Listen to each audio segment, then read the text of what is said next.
Le roi du Maroc, Mohamed VI, le 29 juillet dernier, lors d'un discours traditionnel de la fête du trône, c'est un discours donc à l'occasion du 26e anniversaire de la fête du trône, l'Algérie a été évoquée par le roi du Maroc en des termes très intéressants, pour ne pas dire rassurants, apaisants, concernant l'appel qu'il a lancé à l'égard de l'Algérie. Le Maroc est disposé à un dialogue franc et responsable, fraternel et sincère, portant sur les différentes questions en souffrance entre l'Algérie et le Maroc, entre les deux pays. Une déclaration très forte. Il a demandé une solution consensuelle qui sauve la face à toutes les parties, où il n'y aura ni vainqueur ni vaincu. Ni vainqueur ni vaincu. Si on veut savoir que le roi du Maroc est sincère ou pas, il faut aller négocier avec lui. Qu'est-ce qui reste?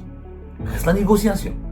Ok, c'est un ennemi, mais même avec ton ennemi, tu dois négocier. Concernant la question du Sahara occidental, à un moment donné, il faut se réveiller. Les trois membres du Conseil de l'ONU, membres permanents du Conseil de sécurité de l'ONU, ont reconnu que le plan, l'option de l'autonomie marocaine. Personne n'est convaincu par l'indépendance du territoire. C'est une idée utopique. Même si la Chine et la Russie n'ont pas franchi encore le pas. Mais ils tarderont pas à le faire. Les dirigeants algériens le savent. Il n'y aura jamais un État indépendant au Sahara occidental. Ce scénario de l'autonomie, il peut arranger l'Algérie aussi, je le dis honnêtement, mais il faut négocier.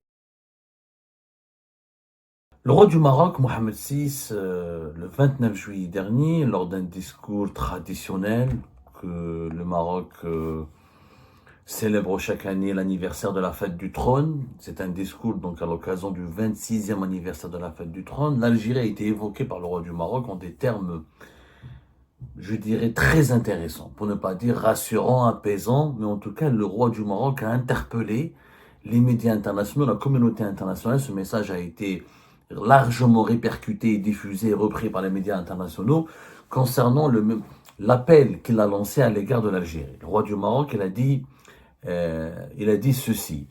Le Maroc adopte une position claire et constante. Le Maroc est disposé à un dialogue franc et responsable, fraternel et sincère, portant sur les différentes questions en souffrance entre l'Algérie et le Maroc, entre les deux pays.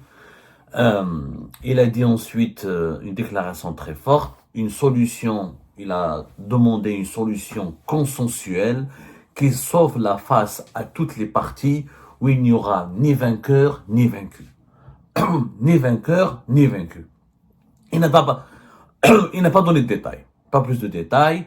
Je répète, dialogue franc et responsable, fraternel et sincère, portant sur les différentes questions en souffrance entre les deux pays, une solution consensuelle qui sauve la face à toutes les parties, où il n'y aura ni vainqueur ni vaincu.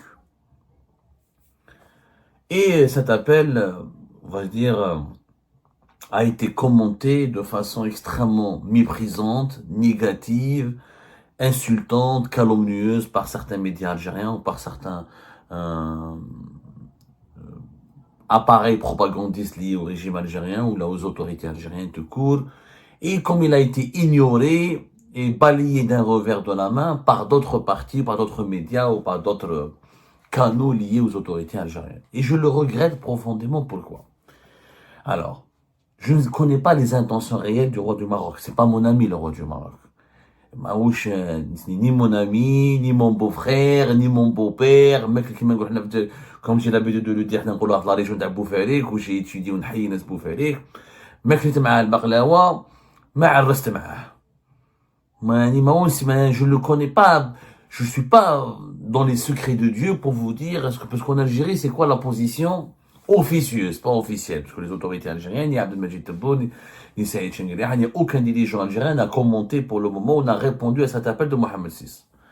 Mais les canaux médiatiques proches des autorités algériennes mettent en doute et la sincérité du roi du Maroc et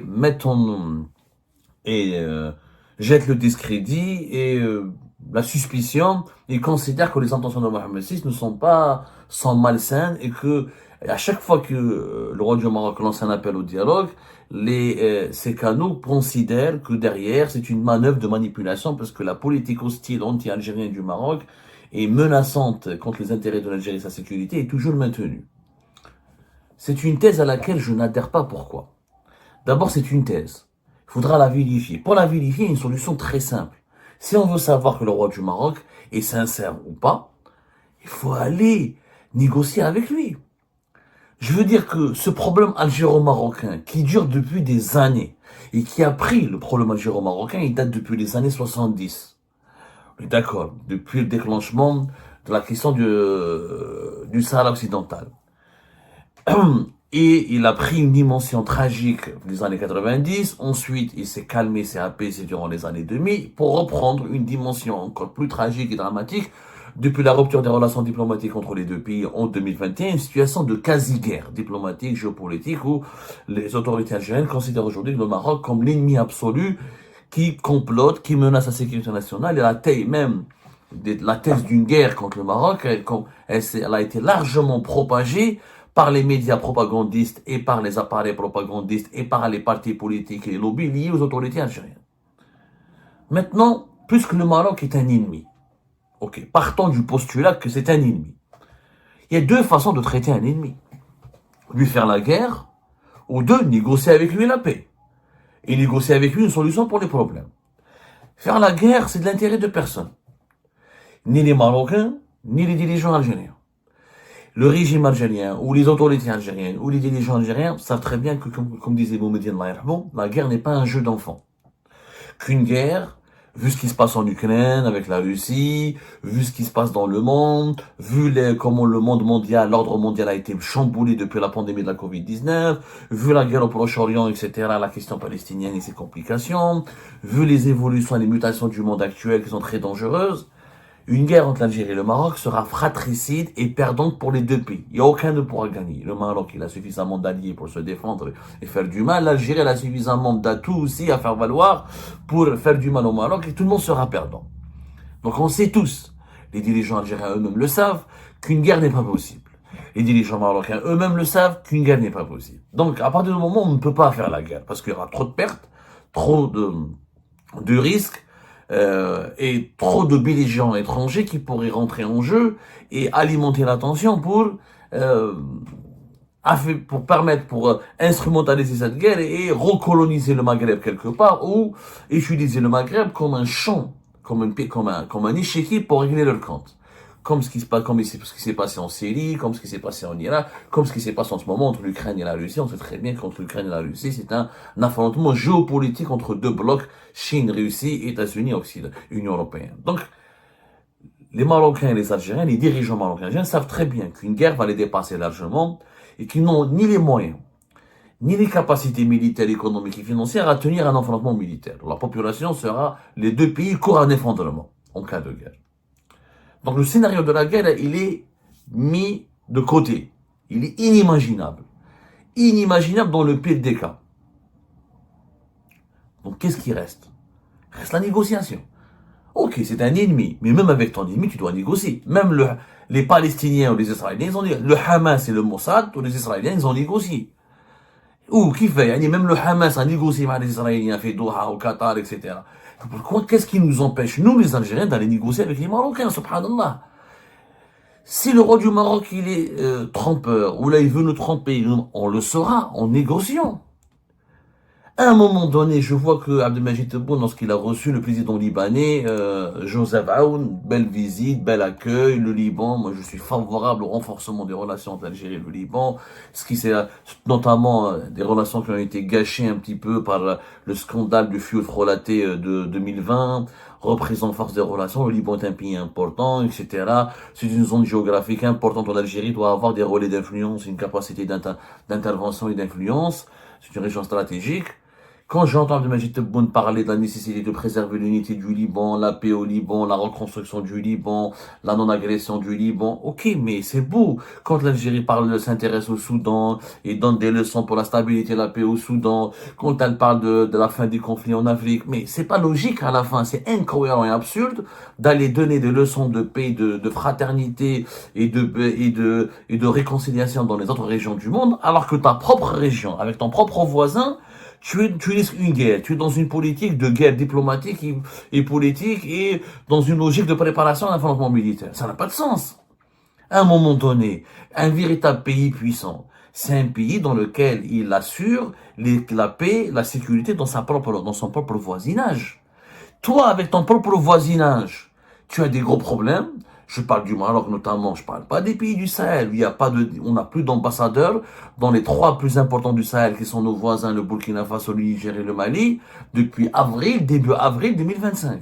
C'est-à-dire que le problème du Sahel, il est ailleurs. Mais le Maroc, c'est le deuxième pays le plus important du Maghreb.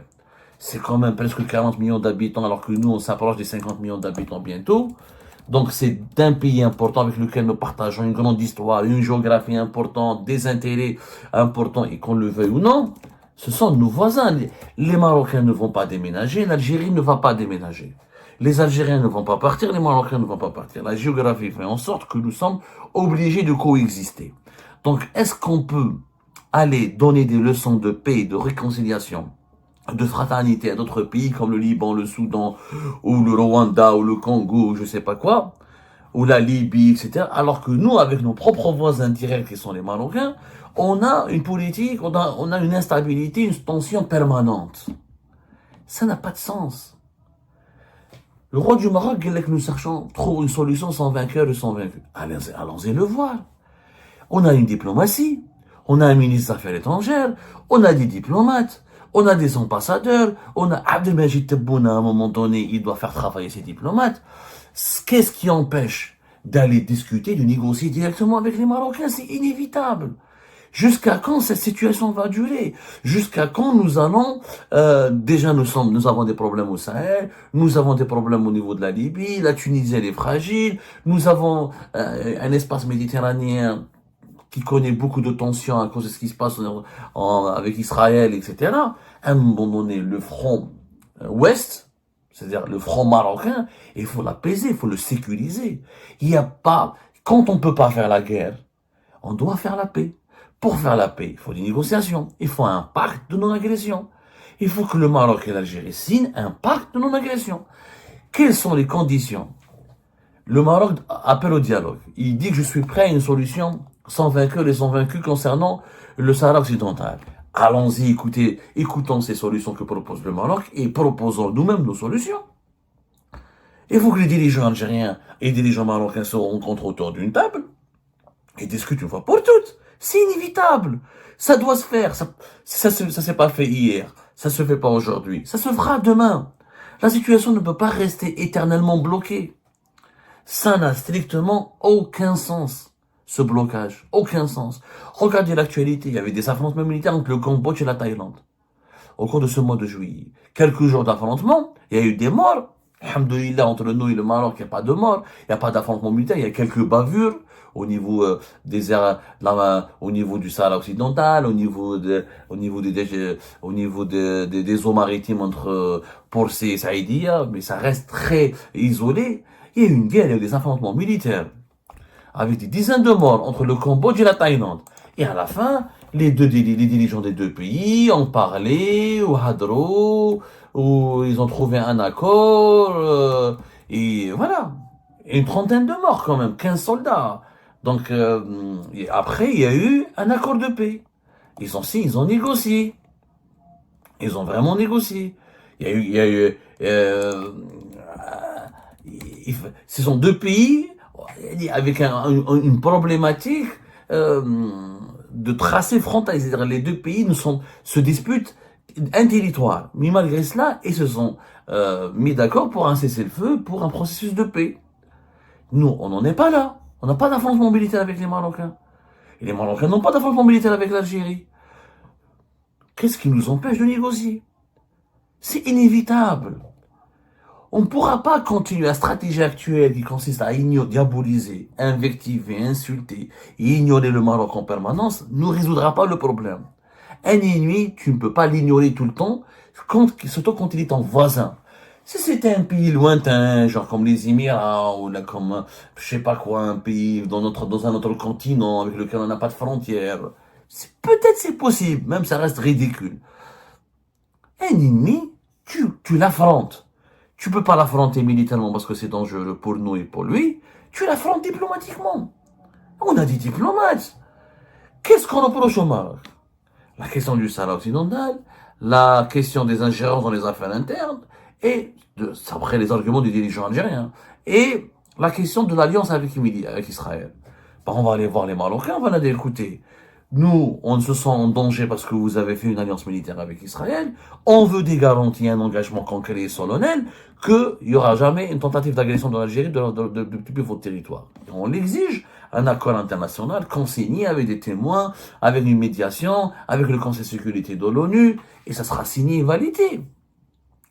Les Marocains, certainement, ils ont des griefs à retenir contre l'Algérie, ils ont formulé leurs revendications. Après, c'est des négociations. Concernant la question du Sahara occidental, à un moment donné, il faut se réveiller. Les trois membres du Conseil de l'ONU, les membres permanents du Conseil de sécurité de l'ONU, ont reconnu que le plan, l'option d'autonomie marocaine. La Grande-Bretagne, la France et les États-Unis d'Amérique. On va pas se battre contre des vents. On va pas faire le Zorro. Personne n'est convaincu. Personne n'est convaincu par l'indépendance du territoire. C'est une idée utopique.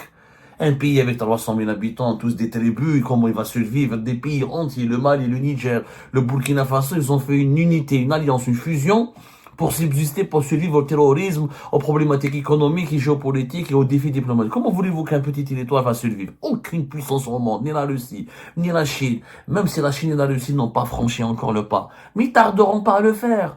Eux-mêmes, ils sont contre des idées de séparatisme créées. Il y a trop de d'États déjà en Afrique et des États qui sont défaillants et déficients qui n'arriveront jamais à survivre. Donc, les dirigeants algériens le savent, il n'y aura jamais un État indépendant au Sahara occidental.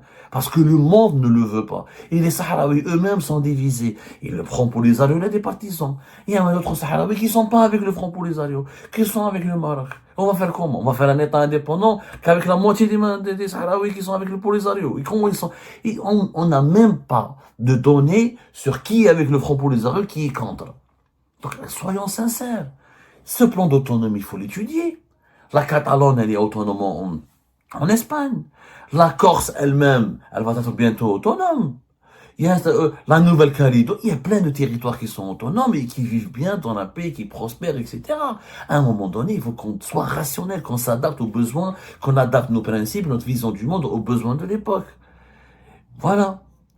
Est-ce que la paix avec le Maroc et le fait de l'avoir une sécurité, de garantir nos arrières et de ne plus craindre une menace sur le front ouest, est-ce que c'est pas plus précieux que d'aller continuer soutenir une cause fantaisiste qui ne verra jamais le jour et qui, sur le plan géopolitique, le monde actuel ne lui est pas favorable. Ce n'est pas ce n'est pas une humiliation pour l'Algérie, c'est le Sahara occidental sera autonome, pas du tout.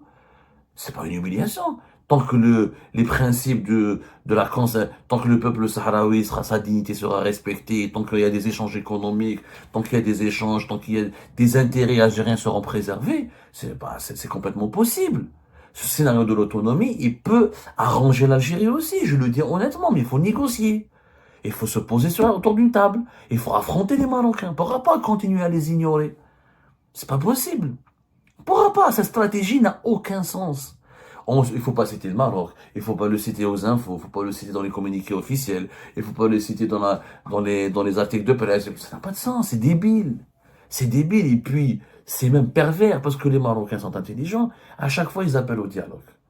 Donc, aux yeux de la communauté internationale, qui est l'agresseur, qui est l'agressif, qui est le brutal, qui cherche à créer des problèmes, c'est l'Algérie. Un texte comme le Maroc me fait des problèmes. Ou le Maroc te dit, viens, je dialogue. Montre-moi qu'est-ce que je t'ai fait comme mal, quel est le mal que je t'ai fait, je suis prêt à le corriger. Et toi, tu veux pas négocier. Donc, qui a tort? La position qui a tort? C'est l'Algérie. Et tu veux pas dialoguer. Il y a des médiations qui ont été proposées. Le Qatar a proposé sa médiation. L'Arabie Saoudite a proposé sa médiation. La Ligue arabe a proposé. Personne n'a voulu. Et après, tu crois pas à la Ligue arabe, prends l'Union africaine. Parce que certains dirigeants algériens m'ont dit, on ne peut pas prendre la Ligue arabe comme médiateur parce qu'eux, ils reconnaissent la marocanité du Sahara occidental. Ok, prends l'Union africaine comme médiateur parce que l'Union africaine reconnaît la République arabe sahraoui. Même s'il y a beaucoup de pays de l'Union africaine qui reconnaissent la marocanité du Sahara occidental. Mais c'est pas grave, prends l'Union africaine. Rencontrez-vous à Addis Abeba, prenez un pays comme le Nigeria qui a des bonnes relations entre l'Algérie et le Maroc et qui soit médiateur. Prenez un pays comme l'Afrique du Sud, prenez comme un pays, je ne sais pas, l'Éthiopie, il y a des pays il y a des instances et des pays qui pourront jouer le rôle de médiateur. Et voilà. Et qui pourront statuer sur les divergences qui opposent l'Algérie au Maroc. Mais ça ne peut pas durer comme ça. Ça ne peut pas. Parce que cette théorie de l'ennemi extérieur, les autorités algériennes l'utilisent, l'ont utilisée. Là, ça l'est usé. Les Algériens, ils en ont marre. Ça ne marche plus, elle dit Maroc, le Maroc nous menace, le Maroc. Qui fait le Maroc? Maintenant, on a des problèmes avec le Mali, le Niger, le Burkina Faso, on a des problèmes avec la moitié de la Libye, on a un problème avec les Émirats, avec l'Arabie Saoudite, c'est un froid, avec l'Égypte, c'est un peu froid. Donc c'est pas, tout ne peut pas être de la faute du Maroc. On a des problématiques économiques, on a des enjeux diplômes, on a un problème avec la France, on a un problème avec l'Espagne. Jusqu'à quand on va citer, il faut utiliser le Maroc comme notre souffre-douleur? Ça ne peut pas durer. Le dialogue, le dialogue n'est pas une faiblesse. Le compromis n'est pas une humiliation. La négociation n'est pas une défaite. Des puissances, des grandes puissances. Donald Trump avec la Chine, ils sont en guerre diplomatique et commerciale. Ils risquent d'aller en guerre pour le Taïwan, mais ils se parlent entre eux, ils négocient, où ils trouvent des solutions. L'Iran et l'Arabie Saoudite en 2023, ils ont trouvé des solutions, alors que l'Iran et l'Arabie Saoudite, c'est des ennemis absolus, et euh, et chacun menace l'autre, ou veut dominer l'autre, ou veut faire du mal à l'autre. Donc, à un moment donné, il y a beaucoup d'exemples. Il y a énormément d'exemples. Il y a vraiment énormément d'exemples de pays qui étaient confrontés à des problèmes, à des malentendus, et voilà. Et à un moment donné, il y a eu un dialogue. Il y a eu un dialogue. Il y a eu une négociation. On ne peut pas faire la guerre, on doit faire la paix. On ne va pas gagner la guerre, mais on doit gagner la paix. Pour gagner la paix, il faut aller faire des négociations. Et on négocie pas avec les personnes qu'on aime. C'est pas les feux de l'amour. On est obligé de négocier avec la personne qu'on n'aime pas. On les aime pas, ces Marocains, mais on doit coexister avec eux. C'est les lois de la géographie, de l'histoire et de la géopolitique. Moi, je pense sincèrement que c'est une erreur de continuer de maintenir cette politique de diabolisation, d'ignorer et de non négocier avec le Maroc, et de ne pas chercher de pas chercher un compromis avec le Maroc. On perd du temps, on aggrave les tensions et on ouvre les portes à des puissances étrangères qui vont instrumentaliser ces tensions pour affaiblir le Maghreb, pour le diviser encore davantage et pour placer leurs pions et semer la zizanie et semer le poison de la division. Et ben voilà les amis, c'est la fin de cette vidéo. Je vous remercie comme d'habitude pour avoir suivi jusqu'à la fin. N'oubliez pas de nous laisser vos commentaires et vos réactions sur cette vidéo et de vous abonner à la chaîne si vous n'êtes pas encore abonné. Donc voilà, ça fait vraiment plaisir de voir vos commentaires et vos réactions et vos discussions sur la section des commentaires. C'est très intéressant et je vous prie toujours de garder le respect et un petit peu la bonne ambiance pour tout le monde. Donc voilà, merci beaucoup et à la prochaine dans une nouvelle vidéo. Au revoir.